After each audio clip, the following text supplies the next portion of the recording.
오늘은 인간 창조에 관한 하나님의 주권에 대해서 한번 우리가 살펴보겠습니다.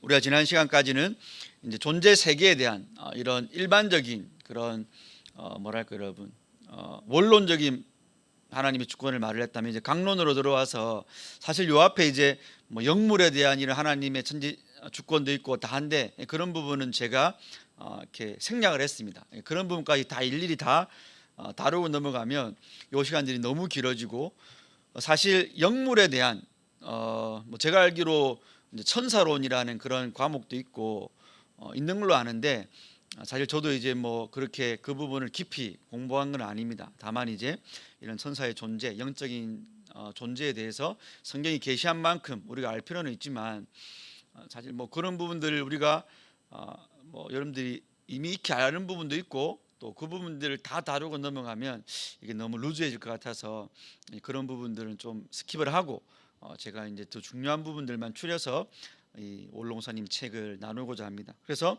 그 다음 나오는 게 이제 인간 창조에 대한 하나님의 주권이는, 여러분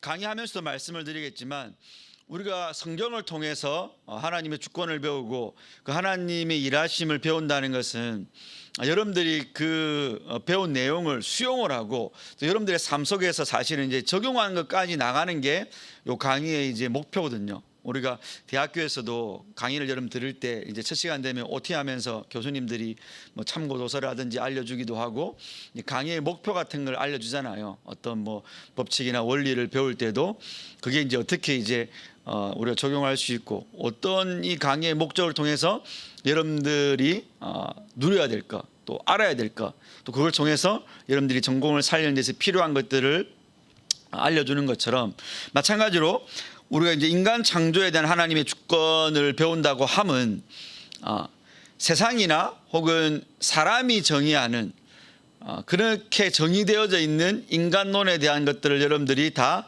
폐기 처분하고, 성경이 정의하는 하나님이 알려주시는 인간에 대한 가르침을 내가 적극 수용하고 그 원리에 따라 살아가겠다는 이제 그런 자세가 필요한 거죠, 여러분. 사실은 여러분들이 공부를 하면 알겠지만 요 사실을 배우면 배울수록 제가 강의안을 준비하면서 느낀 건 그거였어요. 우리의 신앙생활이 얼마만큼 하나님의 말씀과 많이 벗어나 있는가, 혹은 우리의 신앙이 얼마만큼 많이 좀 이렇게 단편적인가라는 생각을 많이 했어요, 여러분. 물론 이제 그거는 잘 가르치지 못한 제 책임도 있고, 또 한편으로는 가르침을 받았지만 그런 부분들에 대해서 우리가 깊이 고민하지 않고 또 내 삶에 그런 어떤 하나님의 말씀을 적용하기 위한 노력이 부족했다는 것도 우리가 부인할 수 없는 사실이긴 합니다. 그래서 여러분들이 제가 느꼈던, 요 강의안을 준비하면서 느꼈던, 인간이 이렇게 살아야 되는구나, 인간이라는 존재는 이렇게 살 때 사람다운 거구나. 근데 내가 예수님 믿고 구원은 받았지만 내가 살아왔던 이런 구원인으로서의 삶이 참 어떻게 보면 인간답지는 못했구나. 하나님이 우리에게 원래 주고자 했던, 원래 하나님 우리를 통해서 이루고자 했던 그 사람됨과는 많이 멀었구라는 생각을 사실은 하게 되면 좋을 것 같아요, 여러분. 거기서부터 우리가 문제의식을 느끼고 이제 출발을 하는 거니까 말입니다. 그래서 요즘에 이제 웰당이라고 합니까, 여러분? 뭐 죽음학도 나온 걸로 알고 있어요. 웰빙이 모자라니까 사람들이 이제 잘 죽자라는 그런 말들을 하고, 유튜브나 이런 데 봐도, 책을 봐도 잘 죽는 법에 대해서 많이 가르쳐 주지만, 결국 사실은 그건 이제 하나님 앞에서 인간의 삶과 죽음을 모르기 때문에 인간들이 그저 인간에게 주어진 그런, 우리가 철학자들이 말하는 것처럼 인간은 던져진 존재라는 거죠, 여러분. 내가 태어나고 싶어 태어난 사람은 없어요. 피투된 존재라고 하지 않습니까? 세상 앞에 내가 그냥 던져졌어요. 그러니까 거기서 오는 불안감, 이왕 던져진 거 잘 살아보자라는 인간의 어떤 자기의, 자기 공로, 자기 애씀. 그러나 결국 그 애씀과 공로도 죽음 앞에서는 험한 것이라는 그 사실 앞에 인간들은 철학의 질문이 다 그거잖아요, 여러분. 왜 태어났을까? 이왕 태어난 거 어떻게 하면 잘 살까? 근데 잘 살아봤더니 결국 죽음 앞에서 허망한 인간의 실존을 느끼고, 그럼 잘 죽자. 그럼 어떻게 잘 죽을까? 그래서 뭐 고대 이집트의 그런 어떤 뭐 그런 책들, 여러분, 책 제목 생각 안 나는데 이집트에서 했던 그런 죽은 자에 대한 책을 다룬 게 있습니다.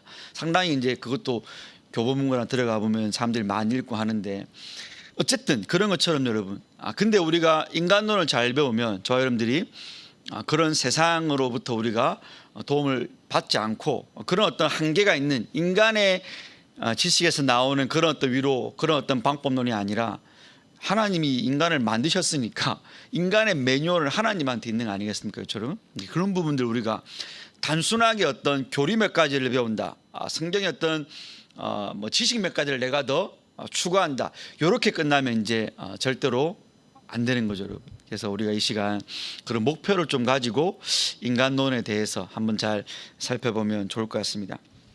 자, 먼저 1페이지를 보시면 인간 창조는 신적 계획이 선행되어 있었다 하면서 우리가 창세기 1장 26절 이 사실을 이제 성경에서부터 도출하는 거죠, 여러분. 그래서 하나님이 이르시되 우리의 형상을 따라 우리의 모양대로 우리가 사람을 만들고라고 했습니다. 여기 나와 있는 우리는 뭐 이게 어떤 신적 존엄의 복수형이라든지 아니면 단순하게 이게 뭐 천상 회의 속에서 하나님이 영물과 하나님이 있는 상태, 회의를 말하는 회의체라든지 여러 가지 해석이 있는데 가장 타당하고 가장 합리적인 해석은 삼위일체로 보는 게 제일 낫습니다, 여러분. 그래서 뭐 이게 뭐 그 당시에 신적 존재를 높일 때 복수형을 썼기 때문에 그렇다느니 뭐 여러 가지 말을 하지만 결국 성경이 삼위일체 하나님을 말하기 때문에 여기 우리는 하나님의 한 하나님이시면서 삼위로 계신 성부와 성자의 성령이라는 복수성, 여기서 어쨌든 하나님의 단일성과 하나님의 복수성이 같이 드러나는 거죠. 우리라는 단어 속에서. 그래서 그 하나님, 그 삼위일체 하나님이 인간을 지을 때는 여러분 계획을 하시고 우리가 우리의 형상대로 사람을 만들자라는 그런 신적 회의, 할아버지 책에는 신적 도모라고 말을 쓰는데 뭐 그렇게 말해도 되고, 이러면 도모라고 하니까 뭔가 여러분들이 사극에서 뭔가 뭐 거사를 도모한다 이런 말 오해할 수 있으니까, 그래서 신적 회의, 하나님의 계획이 있었다라고 성경은 분명히 말합니다. 이걸 곰곰이 생각해 보면 여러분, 하나님이 다른 피조물을 창조할 때는 그런 말을 안 하셨어요, 여러분. 그렇죠? 우리가 밑에 나와 있지만, 그래서 하나님이 이르시되 있어라, 뭐 말씀하시되, 이렇게 하나님이 그저 하나님의 말씀만으로 다른 식물이나 아니면 다른 어떤 동물이나 동식물을 창조하셨고, 뭐 조류도 마찬가지고요. 그 다음에 해달별이라는 이런 인간이 사는 거주 공간과 그 안에 거할 동물, 식물들을 다 있으라라는 말씀으로 만드셨어요. 근데 하나님이 굳이 구별해서 이 창세기의 저자라고 하여금 우리가 우리의 형상대로 사람을 만들자라는, 마치 삼위 하나님이 논의하시고 그 논의의 결과로서 이렇게 인간을 만들겠다라고 우리에게 일러주시는 데서 우리 인간의 존엄성이 사실은 나타나는 거죠, 여러분.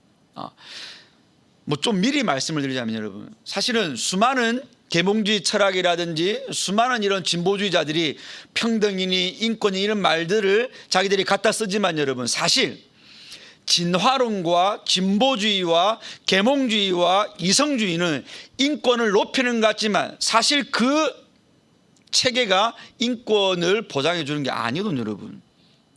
무슨 말도 안 되는 소리입니까? 우리는 단세포에서 다세포로, 그리고 우리가 다세포에서 다시 영장류로 되기까지 여러분 진화했다고 칩시다. 그러면 그 진화한 거기서 사고가 진화해가지고 인간에게 도덕이 나왔다 칩시다.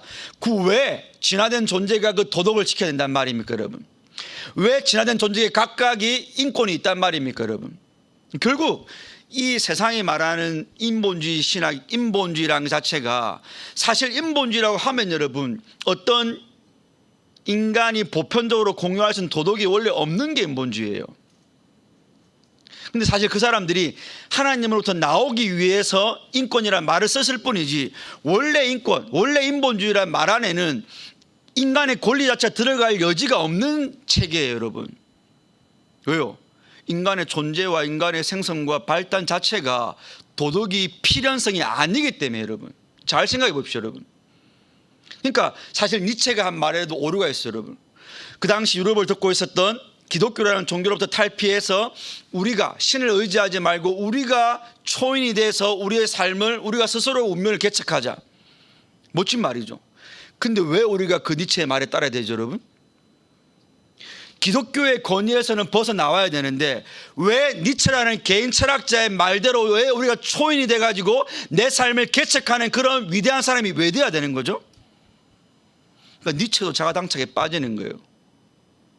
그런 어떤 절대적인 어떤 다수를 어떻게 권위에 묶어두는 그런 체계가 없어져야 한다고 말하면서 왜 지 말에 많은 사람들이 복종을 해가지고 우리가 위버맨시가 돼야 되냐 말입니다, 여러분. 결국 어떤 절대적인 인격체로부터 비롯되는 창조가 아니라면 그 어떤 진화로 있는 그 어떤 인간의 존재됨에 대한 이론도 인간에게 도덕과 윤리를 필연적으로 줄 수 없단 말입니다, 여러분. 거기에 어떤 인권이 있냔 말입니다, 여러분, 사실. 그래서 대부분의 진보주의 철학자나 사회학자도 말하는 게 그거예요. 우리가 지금 쓰고 있는 사랑, 공의, 평등이니 하는 말들 다 기독교에서 빌려온 말이다. 그거는 기독교를 안 믿는 그런 역사학자도 하는 말이에요, 여러분. 우리는 거기서 사실은 기독교만이 고귀한 인간의 본연적인 천부인권이 왜 천부인권입니까, 여러분? 말이 안 되잖아요. 하나님을 안 믿고 어떤 절대적인 존재를 안 믿고 천부인권이라니, 여러분. 헤겔이 말하는 어떤 절대 정신이 그저 인간에게 인권을 준 겁니까? 그 비인격체인 세상, 이 우주 세계가 우리가 왜 그게 복종해야 되냐 말입니다. 그러니까 결국 세상의 논리나 세상의 이성이나 세상의 철학은 말이 안 돼. 그러니까 사실 그걸 믿는다는 자체가, 여러분, 우리가 기독교 변정학 배웠지만 신앙이 전제가 될 수밖에 없는 거예요, 여러분. 사실 계몽주의를 하면 그 당시 이제 그 당 전까지의 기독교에 대한 신앙이 이성에 대한 신앙으로 옮겨간 것뿐이지 인간의 이성이 더 발달되고 인간의 이성이 뭔가를 더 위대해져 가지고 한 체계는 아닌 거죠, 여러분. 그래서 우리가 계몽주의 시대의 어떤 그림을 보면 이성을 이렇게 떠받들고 있는 모습이 있거든요. 결국 하나님의 자리에 이성이 간 것뿐이지, 그러니까 신앙의 대상이 바뀐 게지 인간 자체의 어떤 변화가 생긴 건 아니거든요. 갑자기 이성이 막 뛰어나진 건 아니거든요, 여러분. 그 이성이 하나님께 복종하고 있던 시대에서 그 이성이 하나님의 자리로 올라간 시대로서의 계몽주의 시대가 도래한 거지, 결국 이성 자체가 뭔가 더 대단해진 게 아닙니다. 근데 사실 우리가 이성이 깨어나면서부터 인권이 나왔다고 하는데 사실 그건 안 맞는 말이죠, 여러분. 어쨌든 무슨 말 합니까, 여러분? 하나님의 신적 계획이 있었고 하나님의 특별한 액션이 있었다는 거죠, 여러분. 그래서 단순하게 말씀만으로 창조한 게 아니고 하나님이 어떻게 했습니까? 강의 안에 보면 협의가 일단 있었죠. 그 다음에 흙을, 사실 여러분 협의할 필요가 뭐가 있겠습니까? 하나님 전능하신 분이 인간에게 보여주는 거예요. 인간 존재 창조의 특별함을. 그렇죠? 우리가 이런 성경에서 여러 가지 표현들은 사실 항상 신인 동형 동성론이라고 해서 하나님이 인간처럼 손이 있고 발이 있고 마치 한 것처럼 우리에게 보여줌으로 인간의 이해를 돕기 위한 하나님의 표현 방법이거든요. 하나님에게 좌우편은 없죠, 여러분. 형상이 없으신 분인데, 그런데 하나님이 마치 우편에 있는 것처럼, 마치 하나님의 우수가 있어서 그 손이 권능을 나타내는 것처럼 나의 오른손이 이런 말 쓰는 게 인간에게 뭔가를 보여주는 거잖아요. 그럼 하나님이 협의할 필요가 뭐가 있습니까, 여러분? 삼위 하나님은 영원부터 영원까지 연합해 계시면서 서로의 뜻이 일치하시는 분인데 굳이 뭐야 이렇게 할까 이렇게 말씀하실 필요가 없잖아요. 그럼 우리에게 뭔가를 알려주는 거죠. 내가 너희들 이렇게 이런 존재로 지었다라는 거죠.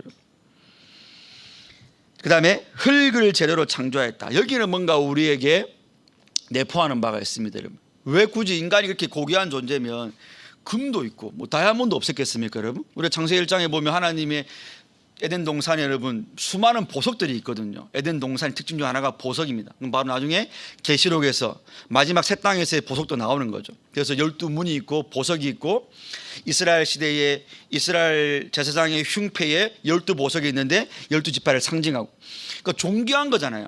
왜 그러면 인간을 고귀하게 하나님이 짓는데 왜 흙이었을까, 하필, 여러분? 흙이 어떤 특별한 뭐 성분이 인간을 만드는 겁니까? 그건 아닐 거잖아요, 여러분. 동시에 이게 뭘 보여주는 거예요? 인간의 고귀함과 동시에 하나님 앞에서 인간의 어떤 실존. 하나님 아니면 인간은 단순한 흙이다라는 걸 보여주는 거예요. 사실 이런데 이미 우리 인간이 인간을 어떻게 바라봐야 되는가, 인간을 높게 볼 건가, 인간을 낮게 볼 건가, 인간에 대한 어떤 고자세, 인간에 대한 저자세, 여기 사실은 기독교는 균형을 잡거든요, 여러분. 그렇죠?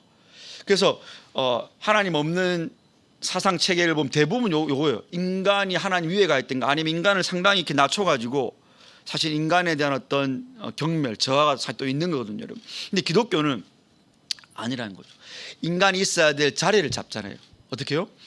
세상 그 어떤 피조물보다 존귀한 대상이면서도 하나님 앞에서는 하나님이 벗어날 때에는 어떤 자로 될 수밖에 없는가에 대한 그 이미 예표가 흙에 있는 거예요. 흙에. 그래서 하나님 인간에게 죄짓고 난 다음에 흙을 먹으라고 하고, 뱀에게 흙을 먹으라고 하고, 여러분 사람은 다시 흙으로 돌아가라고 하고 그렇게 말하잖아요, 여러분. 그러니까 인간의 어떤 하나님을 떠난 인간의 어떤 무로 돌아갈 수밖에 없는 인간의 실존을 사실 이 흙이라는 도구가 보여주는 겁니다, 여러분. 자, 여러분, 요런 어떤 기독교의 어떤 진리를 들을 때 여러분들이 이게 과연 지금 나하고 어떤 상관인가를 여러분들이 항상 적용하면서 따라오셔야 돼요. 물론 그거는 이제 목사가 적용도 해주겠지만, 여러분들이 자존감이 낮은 친구가 있다. 그러면 사실 요런 거를 배울 때 내가 왜 자존감이 낮아졌는가를 돌아보고, 하나님이 근데 나를 높게 여겨주신다, 나를 귀하게 여겨주신다. 그럼 사실 거기에서 우리가 나를 자존감을 낮게 만드는 것들을 극복할 수 있어야 되는 거거든요. 그렇잖아요, 여러분. 동시에 자기의 자존감이 너무 높아서 하나님을 별로 의지하지 않는 성도가 있다.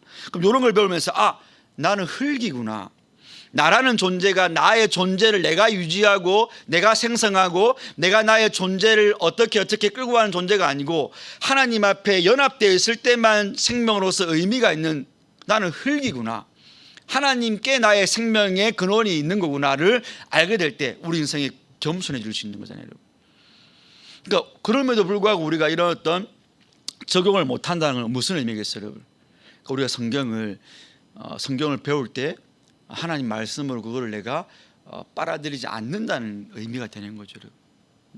그래서 여러분들 그런 걸 항상 계속해서 인지를 하면서 따라오면 좋을 것 같아요. 그 다음에 하나님이 직접 생기를 불었어요, 여러분. 그렇죠? 흙으로 빚고 하나님이 생기를 불어서 생명이 마침내 된 거죠. 이 바로 우리가 이 구절에서 인간의 영혼의 창조를 우리가 해석해냅니다. 그러니까 다른 동물들도 생물인 건 맞았어요. 생기로 하나님의 생기가 들어간 건 맞지만 인간에게만 하나님이 생명이 되게 하셨어요. 그러니까 여기서 우리가 다른 동물 피조세계와 구별된 인간의 바로 영혼, 영과 육의 단일체로서의 인간의 창조됨을 알 수 있는 거거든요. 그러니까 인간은 단순하게 육으로만 사는 존재가 아니라는 거죠. 하나님이 지을 때부터 영적인 존재로 지으셨다는 겁니다, 여러분. 그러면 우리가 이 영적인 내가 삶을 살아갈 때 이 영적인 영역이 내가 좀 저하되어 있거나 둔감하면 당연히 우리는 육적인 존재로 살아갈 수밖에 없는 존재라는 것이 내포가 되어 있는 거죠, 그렇죠? 물론 불신자는 이미 영이 죽어 있는 상태이기 때문에 그 사람들은 영적인 무엇을 추구할 수 자체가 없어요. 다만 정신적인 어떤 부분들은 추구할 수 있겠죠. 동물과는 다른 인간에게는 이성이 있기 때문에. 그러나 그 이성으로는 하나님을 더듬어 찾을 수가 없는 거거든요.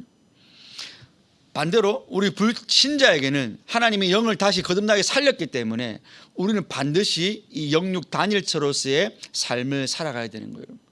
근데 예수님이 뭐라 하십니까? 그래서 우리가 사람이 떡으로만 사는 게 아니고 하나님의 입에서 나오는 말씀으로 산단 말입니다. 이걸 우리가 적용했을 때 여러분들이 하나님의 말씀이라든지 기도라든지 어떤 영적인 활동들, 여기에 우리가 둔감하고 여기에 우리가 어떤 하나님과의 민감성이 없다면 우리가 한번 돌아봐야 되는 거죠. 결코 그게 사람다운 삶이 아니라는 걸 알아야 되는 거죠.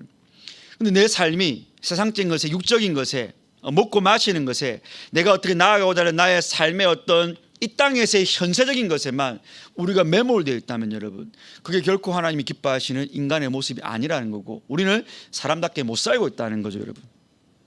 그 다음에 하와의 창조도 직접적이었죠. 갈비뼈를 취해서 하나님이 하와를 창조하셨고, 그 다음에 인간을 위해서만 특별한 거소, 에덴 동산이라는 거할 곳을 하나님이 이렇게 허락해 주셨습니다. 여기서 바로 인간 창조의 특별함이 나옵니다.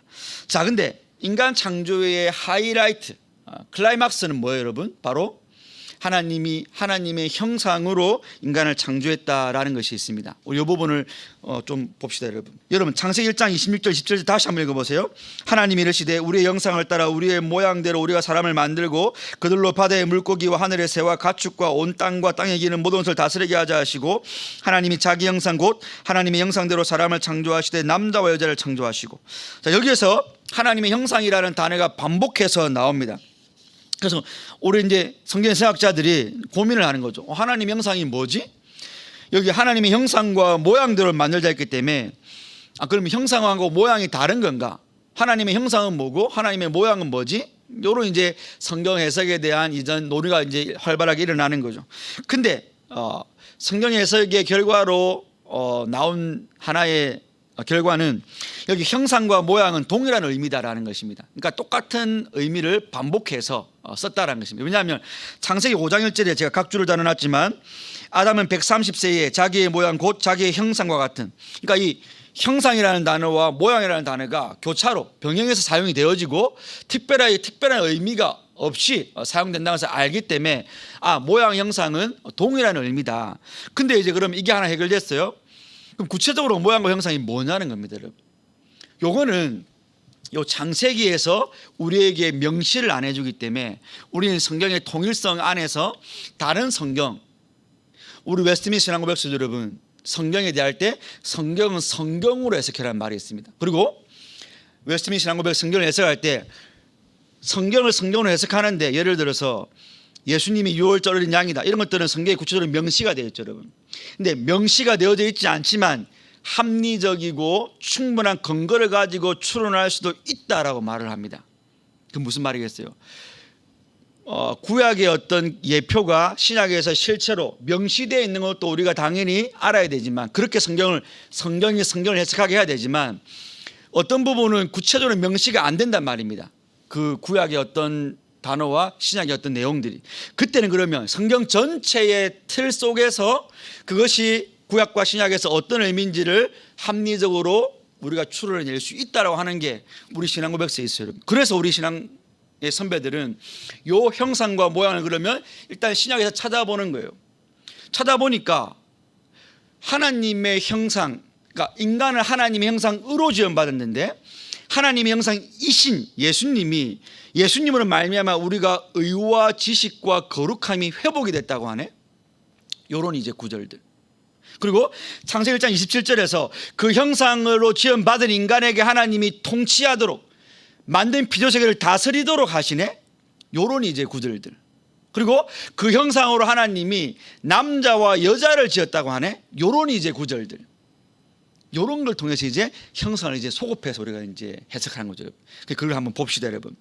자, 먼저 그런 의미에서 일단은 신약에서 하나님의 형상이라 말할 때 예수님이 형상이래, 여러분. 예수님이 하나님 형상이에요. 근데 그 예수님을 우리가 믿을 때 뭐가 회복되냐 하니까 우리에게 없던 지식, 없던 거룩함, 없던 의로움이 다시 우리에게 회복이 됐대요, 여러분. 그 말은 곧 원래 그러면 하나님이 준 원 거룩함, 원래의 지식, 원래의 어떤 의로움이 있을 텐데 뭔가 우리가 그걸 잃어버렸는데 하나님의 형상으로이신, 하나님 형상이신 예수님이 오셔서 그걸 회복했단 말입니다. 그래서 우리 개혁주의 신학자들은 하나님 형상이란 이런 거겠다. 그러면 우리가 거룩함과 의로움과 지식이 하나님의 형상의 어떤 요소들이겠다라고, 이건 다음 시간에 하겠지만 좁은 의미에서의 형상을 이제 유추해낸 거예요. 그리고 근데 이 형상을 보니까 이 형상이 있는 인간만 하나님과 원래 창조 때는 교제를 할 수 있고 예배를 할 수 있고 하나님과 만남을 할 수 있잖아요. 다른 피조물을 못해요. 그러면 이 형상이라는 것은 다른 동물과는 뭔가 다른 어떤 구별됨이겠구나. 그 보니까 이성이거든요. 이성. 그리고 영적인 존재, 인간이. 그게 바로 그럼 하나님 형상, 이제 그것을 우리가 광의의 개념, 넓은 개념으로 이제 보는 겁니다, 여러분. 그래서 우리가 여기서 뽑아낼 수 있는 게 뭐예요? 하나님의 형상이라 함은 인간의 어떤 이성적 기능, 이성적인 어떤 어떤 모습, 이성적인 어떤 그런 원래 어떤 가지고 있는 인간의 실존, 그러니까 동물과 구별되는, 동시에 그러면 그 이성이 어떤 작용을 하는가? 그걸 통해서 우리가 하나님 앞에 나아갈 수 있고 하나님과 교제할 수 있고 하나님 말씀에 순종할 수 있는, 하나님을 알 수 있는, 그래서 지적이고 거룩함과 의로움의 기능을 하는구나를 이제 우리 신앙 선배들이 그걸 발견했단 말입니다. 발견했다 해보세요 여러분. 찾아낸 거죠. 이건 개혁주의 신학 안에서 우리가 찾아낸 거예요 여러분. 자, 그래서 여러분 제가 지금 각주에다 다 닫아놨죠. 에베소서 4장 24절 말씀에 하나님을 따라 의와 진리의 거룩함으로 지음을 받은 새 사람을 입어라. 골로새 3장 10절에 새 사람을 입었으니 이는 자기를 창조하신 이의 형상을 따라 지식에까지 새롭게 함을 입은. 그러니까 이런 신약의 성경이 성경을 해석할까 했을 때 요 지식, 거룩함, 의가 하나님 형상이다. 이걸 담을 수 있는 이 틀이 바로 이성이다. 하나님 인간이 가지고 있는 영혼의 기능이다. 이런 것들을 이제 우리 신앙의 선배들이 발견했습니다. 그래서 그 칼빈의 말을 한번 보세요 여러분. 하나님의 형상이 담겨 있는 가장 중요한 부분은 인간의 정신과 마음인데 여기서 하나님의 형상이 가장 탁월하게 들어간다. 이거는 바로 동물에게 없는 거죠 여러분. 이거 지금 칼빈이 넓은 개념으로 형상을 말한 겁니다. 정신 가운데 완벽한 이성이 차고 넘쳐 다스렸으며 올곧음이 동반자로 지성을 따랐고 모든 감각들은 이성에 마땅히 순종하도록. 여기 보세요 여러분. 완벽한 이성이 차고 넘치고 따랐고, 이건 뭐예요? 지적인 기능이죠. 올곧음이 동반자로서 지성을 따랐고, 올곧음은 뭐예요? 의로움이죠. 모든 감각들은 이성에 마땅히 순종하도록 되어 있었다. 예. 이거 올곧음이 거룩함이고 마땅히 순종하는 게 의로움입니다.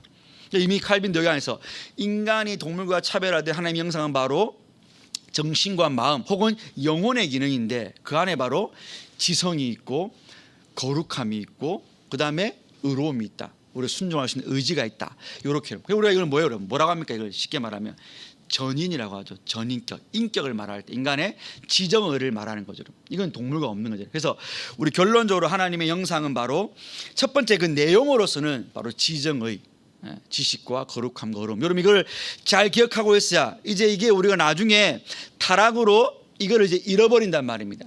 그리고 예수님이 이걸 회복시키는 과정이 또 구원 역사에서 나오기 때문에 여러분들이 잘 기억을 할 필요가 있겠습니다. 25분이 지났습니다. 자, 그래서 여기까지만 한번 다시 이제 정리를 해봅시다. 사실은 여기서 마치면 좀 애매하긴 한데 또 이제 이번 3번도 너무 중요한 거고 너무 또 이렇게 시간을 제가 들여서 설명해야 되는 거기 때문에 1번까지 일단 인간의 어떤 존재의 특별함, 창조의 특별함은 하나님이 직접 창조하셨다. 거기에 인간의 고귀함이 있는데 흙으로 창조되었다는 것 속에서 인간 존재의 어떤 실존의 무상함도 분명히 있다.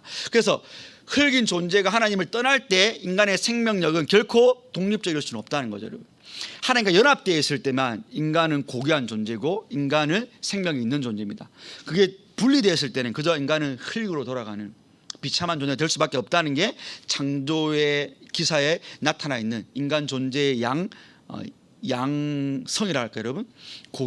고귀함과 혹은 또 인간 존재의 어떤 그런 한계가 분명히 나타나는 거죠.